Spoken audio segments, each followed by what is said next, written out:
Hello guys, आपके लेखाशास्त्र विषय में अब तक हमने लेखाशास्त्र का सामान्य परिचय, लेखांकन की मुख्य शब्दावली, लेखांकन के सिद्धांत और इसी के साथ दोहरा लेखा पद्धति पर हमने चर्चा की है अब तक।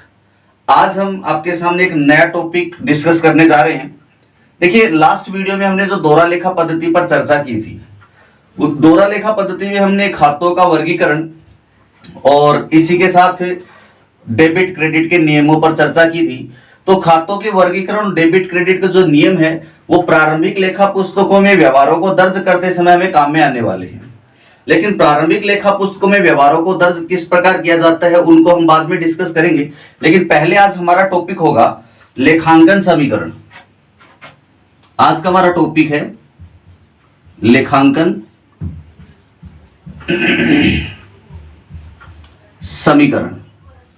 देखिए, लेखांकन समीकरण जो है, इसको हम हिंदी में इंग्लिश में कहते हैं अकाउंटिंग इक्वेशन।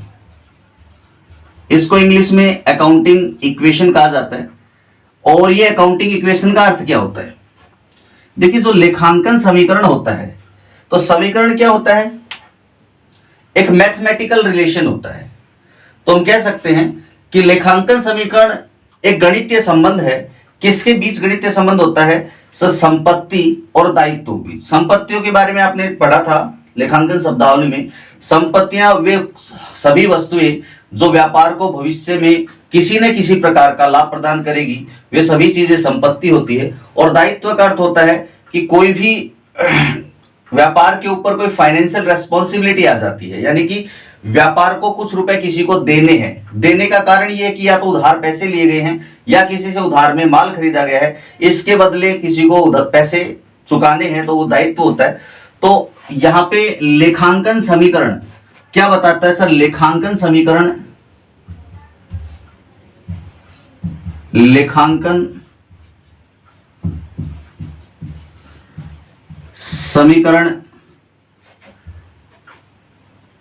व्यवसाय की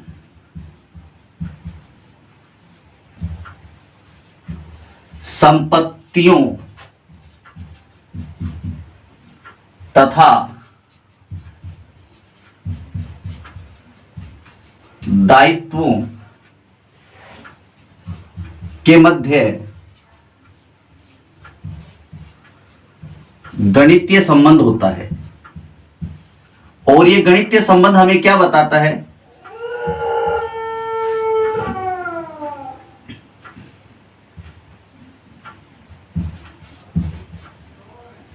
और ये गणितीय संबंध हमें क्या बताता है?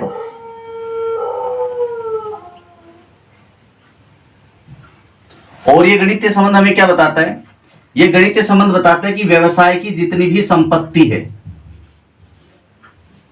ये सभी संपत्तियां व्यवसाय के कुल दायित्वों के बराबर होती है। किसके बराबर होती है सर? व्यवसाय के कुल दायित्वों के बराबर। प्रश्न ये उठता है कि कुल दायित्व क्या होते हैं? कुल दायित्वों में दो प्रकार के दायित्वों को शामिल किया जाता है। एक होता है आंतरिक दायित्व,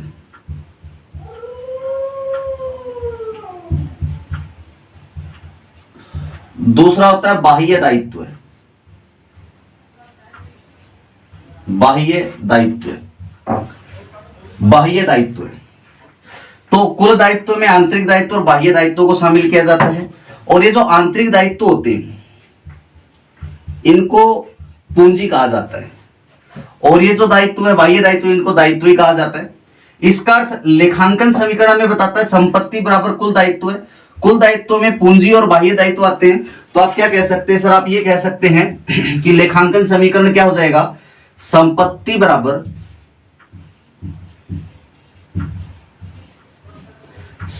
बराबर दायित्व, ये बाह्य दायित्व होता है, प्लस पूंजी,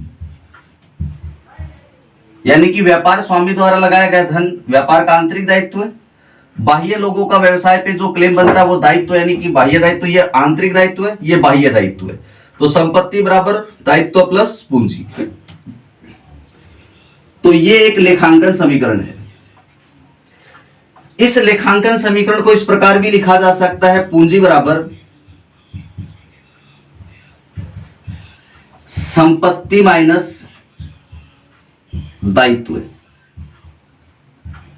और इसी लेखांकन समीकरण को इस प्रकार भी लिखा जा सकता है, दायित्व बराबर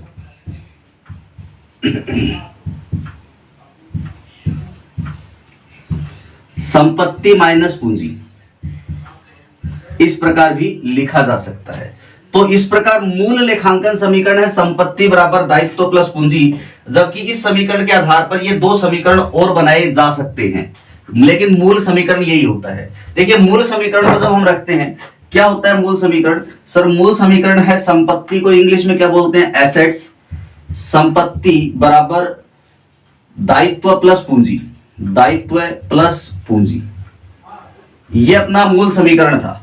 अगर मैं क्या करूं कि दायित्व जो है इसको मुझे ज्ञात करना हो, तो पूंजी को अगर मैं इधर ले आता हूं, किस साइड में? इस साइड में पूंजी को ले आता हूं, तो संपत्ति और ये प्लस का माइनस में आ जाएगा पूंजी, बराबर क्या रह गया? दायित्व रह गया।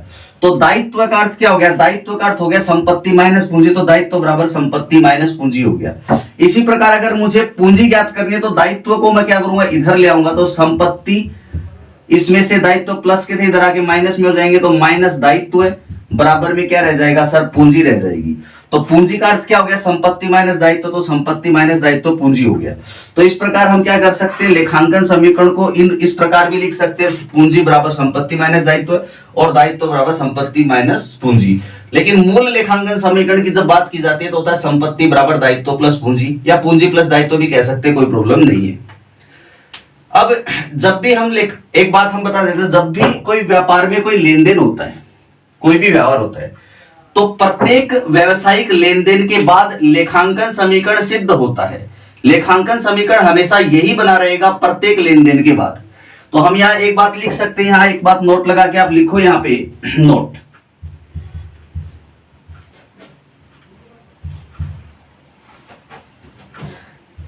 लेखांकन समीकरण, लेखांकन समीकरण क्या है? लेखांकन समीकरण assets equal to liability plus capital, ये लेखांकन समीकरण है। लेखांकन समीकरण प्रत्येक व्यावसायिक व्यवहार के बाद या लेन देन के बाद भी लिख सकते हैं, व्यवसायिक, प्रत्येक व्यवसायिक लेन देन के बाद स्वयं सिद्ध होता है, स्वयं सिद्ध होता है, यानी कि अपने आप प्रूव हो जाता है। हर एक लेन देन के बाद, कोई भी लेन देन होगा, प्रत्येक लेन देन के बाद आपका लेखांकन समीकरण हमेशा यही रहेगा, संपत्ति बराबर पूंजी प्लस दायित्व। और आपको इसी के साथ एक बात और ध्यान रखनी है कि जब भी हम लेखांकन समीकरण बनाते हैं, तो लेखांकन समीकरण में अपने को 5 चीजों का ध्यान रखना होता है। 5 चीजें कौन कौन सी ध्यान रखनी होती है? देखिए मैं आपके साथ यहाँ पे चर्चा करूंगा, इसको स्क्रीनशॉट लेना चाहिए, स्क्रीनशॉट ले सकते हैं।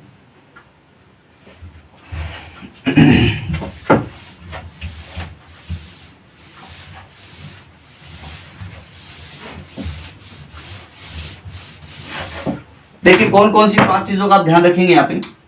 लेखांकन समीकरण क्या था? सर लेखांकन समीकरण था assets equal to liability plus capital, liability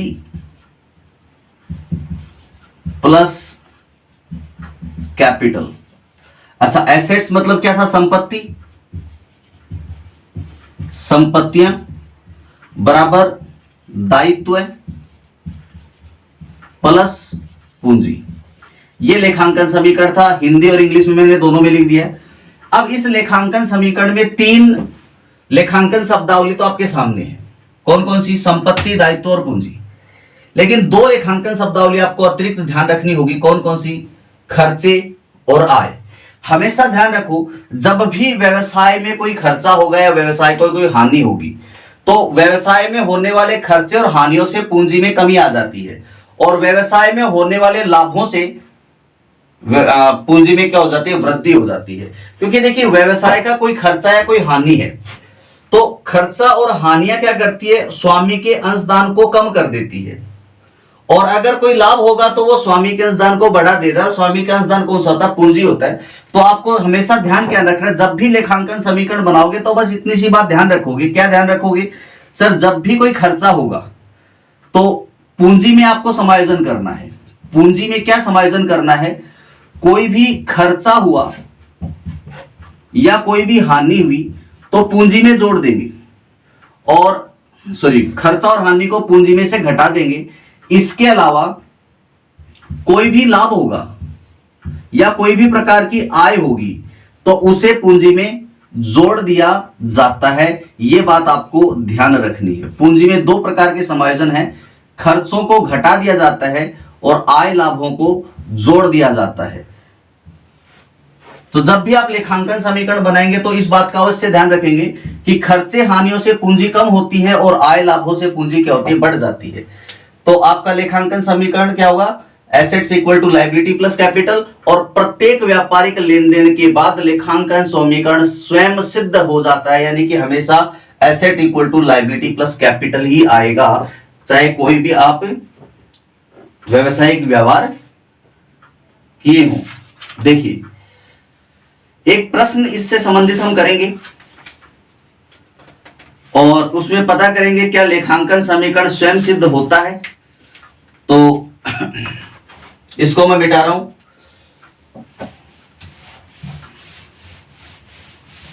कुछ लेन देन पहले मैं लिख लेता हूं यहां पे, और उस लेन देन के बाद हम पता करेंगे कि लेखांकन समीकरण स्वयं सिद्ध है अथवा नहीं है।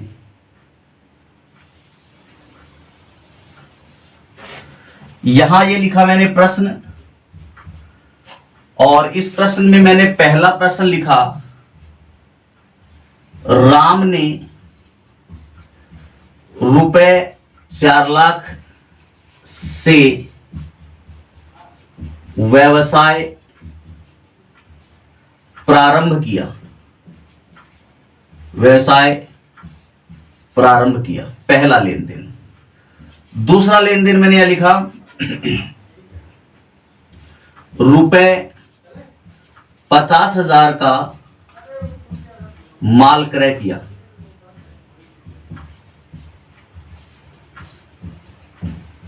तीसरा लेन देन में लिखा है मजदूरी चुकाई।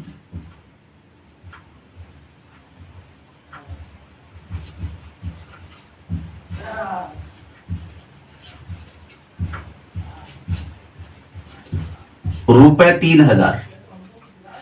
चौथा लेन देन मैंने यह लिखा,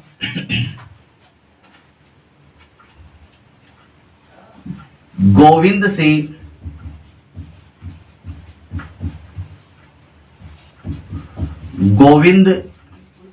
से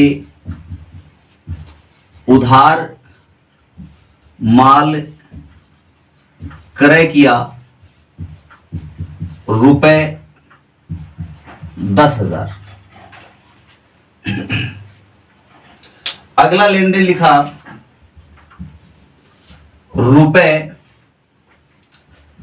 10,000 की लागत का माल रुपए 12,000 में विक्रय किया।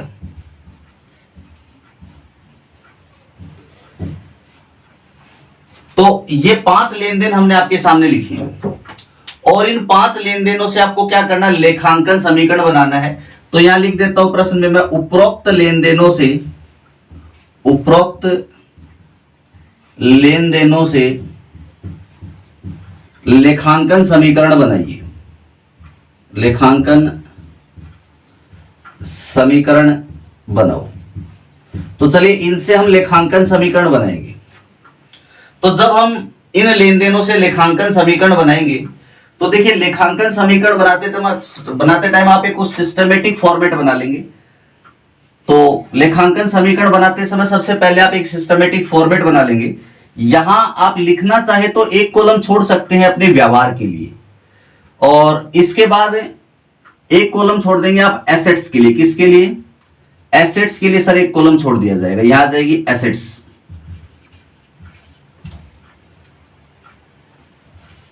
एसेट्स और equal to liability plus capital, ये अपना लेखांकन समीकरण है। एसेट्स के लिए थोड़ा जगह ज्यादा छोड़ देंगे क्योंकि एसेट्स जो है कई प्रकार की हो सकती है, दायित्व है ज्यादा से ज्यादा 2 प्रकार या 3 प्रकार के हो सकते हैं, पूंजी तो एक ही होती है। तो आपको ये लेखांकन समीकरण बनाना है और इस लेखांकन समीकरण को आप जब बनाएंगे तो सबसे पहले ऊपर लिख देंगे इसमें आप यहाँ पे लेखांकन समीकरण, और इस लेखांकन समीकरण को हम क्या कहते हैं कि ये स्वयं सिद्ध हो जाता है प्रत्येक लेन देन के बाद। तो यहां लिखा मैंने पहला ट्रांजैक्शन, पहला जो ट्रांजैक्शन है, पहला ट्रांजैक्शन कहता है राम ने 4 लाख रुपए से व्यवसाय प्रारंभ किया। देखिए आपको ध्यान होगा जब हमने आपके साथ लेखांकन सिद्धांतों पर चर्चा की थी तो उस समय मैंने आपको बताया था कि एक होता है पृथक अस्तित्व की अवधारणा या फिर व्यवसायिक इकाई अवधारणा, और पृथक अस्तित्व की अवधारणा में मैंने आपको बताया था कि व्यवसाय और व्यवसाय स्वामी दोनों क्या होते हैं, पृथक पृथक व्यक्ति होते हैं, यानी कि व्यवसाय को और व्यवसाय के स्वामी को दोनों को अलग अलग माना जाता है, दोनों का पृथक अस्तित्व होता है। तो यानी कि यहाँ पे व्यापार स्वामी राम है और राम ने व्यापार प्रारंभ किया, तो व्यापार प्रारंभ करने वाला व्यक्ति व्यापार का स्वामी होता है। तो राम ने जब व्यवसाय प्रारंभ किया 4 लाख रुपए लगाकर, तो इसका मतलब ये हुआ कि राम ने अपने व्यापार को 4 लाख रुपए की नगद दे दी, तो ये राम का व्यापार में क्या हो गया, क्लेम हो गया। तो यहाँ पे राम ने जब व्यापार प्रारंभ किया 4 लाख रुपए लगाकर, तो इसका मतलब ये 4 लाख रुपए इसने अपने व्यवसाय को दे दिए। तो ये रुपए दिए मतलब व्यापार को क्या दिया सर, कैश दी, और कैश व्यापार के लिए क्या होती है, एसेट्स होती है। भाई कैश एसेट्स ही तो होती है, कैश से हमें किसी भी प्रकार का कोई भी बेनिफिट फ्यूचर में ले सकते हैं, तो कैश क्या होती है, एक एसेट्स होती है। तो व्यापार स्वामी ने यानी कि राम ने व्यापार में 4 लाख रुपए लगाकर व्यापार प्रारंभ किया, तो व्यापार को क्या मिला, एक तरफ व्यापार स्वामी राम था, दूसरी तरफ व्यापार है, तो राम ने 4 लाख रुपए लगाए अपने व्यापार में, तो राम व्यापार ने 4 लाख रुपए प्राप्त किए, तो व्यापार को क्या मिली सर, कैश मिल गई। कैश का मतलब होता है रुपए यानी कि नगद। तो 4 लाख रुपए की नगद मिली, यहां कैश एक एसेट्स होगी, तो 4 लाख रुपए मैं यहां एसेट्स में दिखा देता हूं, ये 4 लाख की एसेट्स। ये 4 लाख की एसेट जो व्यापार को मिली किसने दी सर, राम ने दी, और राम कौन है, व्यापार स्वामी, और व्यापार स्वामी का जो अंशदान होता है उसे हम क्या बोलते हैं, पूंजी बोलते हैं। तो पूंजी यानी कैपिटल। तो यहाँ पे इस कैपिटल हेड में कितने रुपए आ गए सर, यहाँ पे व्यापार स्वामी का अंशदान 4 लाख रुपए हो गया, तो 4 लाख रुपए की कैपिटल होगी। क्या इस प्रश्न में किसी प्रकार का कोई दायित्व था सर, कोई दायित्व नहीं था, यहां पे कोई दायित्व था ही नहीं, अभी तक तो आया नहीं पहले पॉइंट में। तो दायित्व था 0, कैपिटल थी 4 लाख, तो दायित्व प्लस कैपिटल 4 लाख, इधर एसेट्स में क्या सिर्फ 4 लाख, तो एसेट्स 4 लाख और दायित्व प्लस पूंजी भी 4 लाख। और लेखांकन समीकरण क्या कहता है, असेट्स की जितनी भी वैल्यू होगी वो लाइबिलिटीज प्लस कैपिटल इन दोनों के बराबर होगी। तो लाइबिलिटी प्लस कैपिटल 4 लाख है, तो इधर एसेट भी 4 लाख है, तो यहां पे लेखांकन समीकरण सिद्ध हो गया। दूसरे समीकरण की हम बात करेंगे, तो दूसरा जो समीकरण है वो लिखा है कि रुपए 50,000 का माल क्रय किया। 50,000 रुपए का माल कौन क्रय करेगा, भाई व्यापार ने खरीदा ये माल। तो व्यापार ने जब ये 50,000 रुपए का माल खरीदा, तो सोचिए जरा कि जब व्यापार माल खरीदेगा तो व्यापार को क्या मिलेगा सर, व्यापार को माल मिलेगा, और जब माल खरीदेंगे तो भुगतान करना पड़ेगा कि नहीं करना पड़ेगा, पैसा देना पड़ेगा कि नहीं देना पड़ेगा सर, माल खरीदेंगे तो पैसा तो देना पड़ेगा। तो यानी कि जब तुमने माल खरीदा तो पैसा 50,000 रुपए देना पड़ा, इसका मतलब जो कैश थी उसमें से कैश में से 50,000 तो कम हो गए तुम्हारे, और बदले में क्या मिल गया, इस कैश के बदले सर माल मिल गया। और माल को तुम क्या कहते हो सर, ये अपने एसेट होती है, स्टॉक ऑफ गुड्स। माल खरीदा है तो अगर परचेज शब्द का प्रयोग करें तब तो वो परचेज शब्द किस में चला जाता है, परचेज शब्द तो अवास्तविक खाते में चला जाता है, लेकिन माल खरीदा है तो माल का तुम्हारे पास स्टॉक आया, भाई स्टॉक आया तो वो तुम्हारे लिए स्टॉक क्या, एसेट्स है। तो स्टॉक तुम्हारे लिए एसेट्स है, कितने का माल आया, पहले इक्वेशन में ये माल नहीं था सर, यहां दूसरी इक्वेशन में 50,000 का माल आया है, कैश गई 50,000, बदले में स्टॉक आ गया तुम्हारे पास 50,000 रुपए का।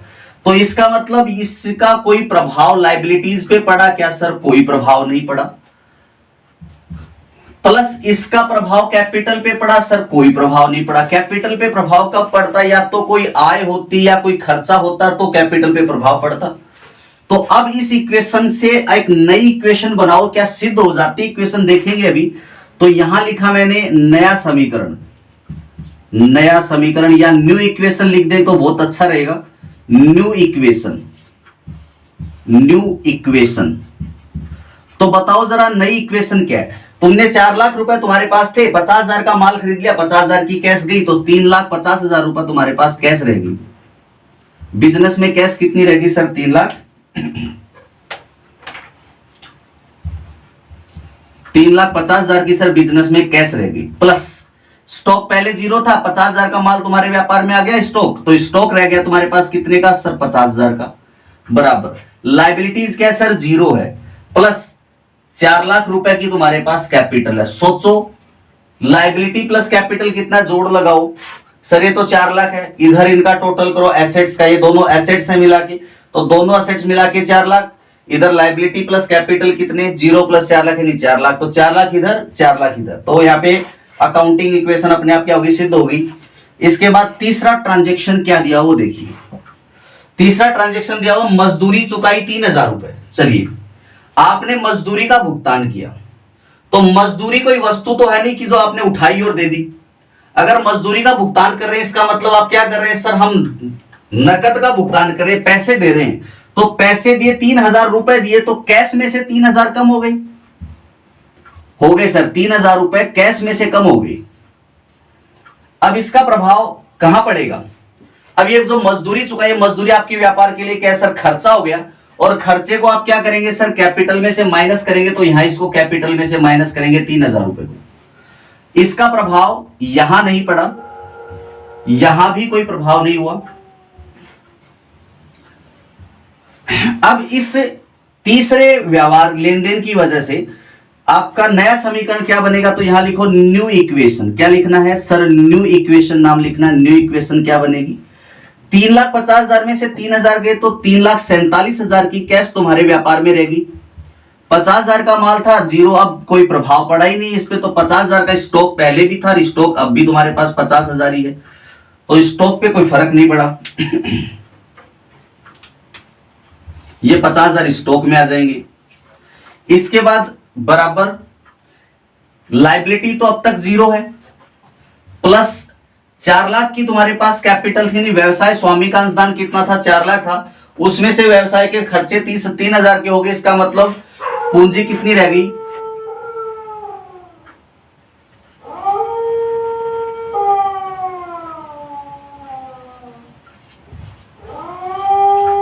₹3,97,000 रुपए की पूंजी रहेगी।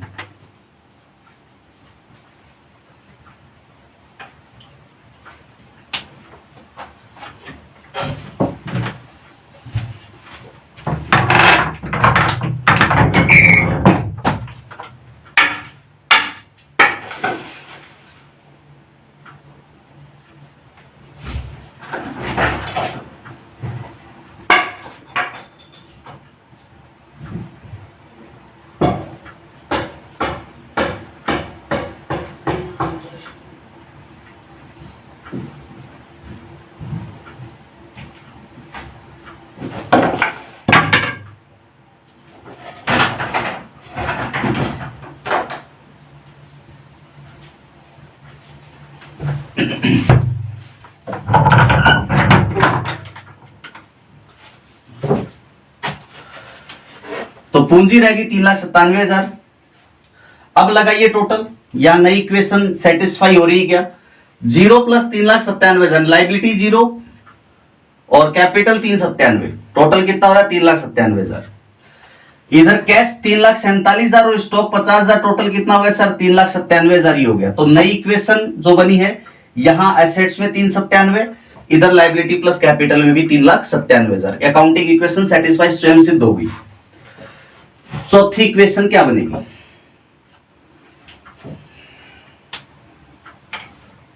फोर्थ इक्वेशन में आपको दिया हुआ है गोविंद से उधार माल खरीदा 10,000 रुपए का। आपने गोविंद से माल खरीदा, आपको क्या मिला सर? स्टॉक मिल गया। स्टॉक यानी माल मिल गया। तो स्टॉक में 10,000 रुपए का स्टॉक जोड़ दो। स्टॉक में स्टॉक जुड़ गया सर 10,000 का। अब स्टॉक खरीदा है, माल खरीदा, तो पैसे दिए कि नहीं दिए? या बोल रहे हैं कि उधार में खरीदा है गोविंद से। तो जब गोविंद से उधार में माल खरीदा है तो आपके ऊपर एक दायित्व आ गया कि गोविंद को भविष्य में भुगतान करना है, और जिसे भविष्य में भुगतान करना है वो क्या आपके लिए दायित्व है। तो दायित्व में लिखेंगे आप यहाँ पे किसको? गोविंद को ऐड करेंगे यहाँ पे, गोविंद। और ये गोविंद आपके लिए कौन बना सर? ये हमारे लिए क्रेडिटर बना। क्रेडिटर मतलब लेनदार, और लेनदार उस व्यक्ति को कहते हैं जिसको पैसे देने हैं। तो गोविंद से उधार में खरीदा है तो भविष्य में पैसे देने हैं ना गोविंद को, तो गोविंद एक लेनदार, इंग्लिश में लेनदार को क्या बोलते हैं? क्रेडिटर बोलते हैं। तो आपके लिए क्रेडिटर बना। कितने रुपए का क्रेडिटर बना सर? 10,000 का माल खरीदा, तो इसका मतलब भविष्य में इसको 10,000 रुपए देने हैं। तो इस चीज का कोई प्रभाव कैपिटल पे नहीं पड़ा और कैश पे भी कोई प्रभाव नहीं पड़ा, क्योंकि उधार में सामान खरीदा है। नकद में खरीदा होता तो कैश पे प्रभाव पड़ता। तो अब आपकी नई इक्वेशन क्या कहती है वो देखो। फोर्थ ट्रांजैक्शन के बाद यहां लिखो न्यू इक्वेशन। तो नई इक्वेशन है 3,47,000 की कैश थी, कोई प्रभाव नहीं पड़ा इस व्यवहार से कैश पर। कैश ऐसी की ऐसी रह गई। माल कितने का था, यानी स्टॉक कितने का था तुम्हारे पास? सर 50,000 का स्टॉक था, 10,000 का और खरीद लिया तो 60,000 का स्टॉक हो गया हमारे पास। इसके बाद आगे क्या हुआ सर? आगे ये हुआ कि लेनदार पहले नहीं थे, अब गोविंद को 10,000 रुपए देने नहीं, लेनदार हो गए 10,000 रुपए की लाइबिलिटी में आ गए 10,000 रुपए। ये पैसे भविष्य में गोविंद को देने हैं। इसके बाद कैपिटल पे इसका कोई प्रभाव नहीं पड़ा। 3,97,000 कैपिटल पहले थी, अब भी 3,97,000 की कैपिटल है। तो ये हो गई नई इक्वेशन। तो नई इक्वेशन में क्या बता रहा है? 3,97,000 आपकी पूंजी यानी कैपिटल है, और बाह्य दायित्व अब की बार हो गए 10,000। तो 3,97,000 प्लस 10,000 कितना हो गया सर? ये हो गया 4,07,000 रुपए। इधर टोटल करो 3,47,000 और 60,000, ये कितना होता है सर? ये भी होता है 4,07,000। तो इधर भी 4,07,000 और इधर भी 4,07,000, यानी कि इस लेन देन के बाद भी आपकी नई इक्वेशन क्या हो रही है? स्वयं सिद्ध हो रही है। पांचवा व्यवहार क्या था देखिए। पांचवा व्यवहार कहता है आपको रुपए 10,000 की लागत का माल 12,000 रुपए में विक्रय किया। जो ये आपके पास स्टॉक पड़ा हुआ था, इसमें से 10,000 रुपए की लागत का स्टॉक आपने 12,000 रुपए में बेच दिया। तो तीन बातें हो गई। जब आपने 12,000 रुपए में माल को बेचा, सोचो जब आप माल बेचोगे तो आपके पास रुपए आएंगे कि नहीं आएंगे? सर दुकान पे बैठे थे, कोई सामान लेने आया, माल लेने आया, माल बेच दिया तो अगला पैसे देके गया। यानी जब माल बेचा तो कैश व्यापार में आई। कितनी है? कितने रुपए में बेचा माल को सर? 12,000 में बेचा। तो 12,000 रुपए कैश तो व्यापार में आ गई सर। कैश कितनी है सर? 12,000 आई। लेकिन माल कितने रुपए का गया सर? माल तो सिर्फ 10,000 की लागत का ही गया हमारे पास से। तो माल स्टॉक में से कितना माइनस कर दूं सर? 10,000 माइनस कर दो स्टॉक में से। अब देखो 10,000 रुपए की लागत का माल था और उसके बदले तुमको 12,000 रुपए मिल गए, तो 2,000 का क्या होगा? प्रॉफिट हो गया, यानी लाभ हो गया 2,000 का। और लाभ को क्या करते हैं? पूंजी में जोड़ देते हैं। जैसा कि मैंने आपको बताया था अभी थोड़ी देर पहले कि लाभों को पूंजी में जोड़ दिया जाता है। तो 2,000 का लाभ हुआ, इसे पूंजी में हमने जोड़ दिया। इसका दायित्व पर कोई प्रभाव नहीं पड़ा। अब देखिए इक्वेशन सेटिस्फाई होती है कि नहीं, स्वयं सिद्ध है कि नहीं। 3,47,000 की कैश तुम्हारे पास थी, फिर 12,000 रुपए की कैश और आ गई, तो ये हो गया 3,59,000 की कैश हो गई। प्लस स्टॉक कितने का था तुम्हारे पास सर? 60,000 का स्टॉक था, 10,000 का स्टॉक बेच दिया तो स्टॉक चला गया, यानी कि कितने का स्टॉक बच गया? 50,000 रुपए की लागत का स्टॉक बच गया सर। 50,000 की लागत का स्टॉक बच गया।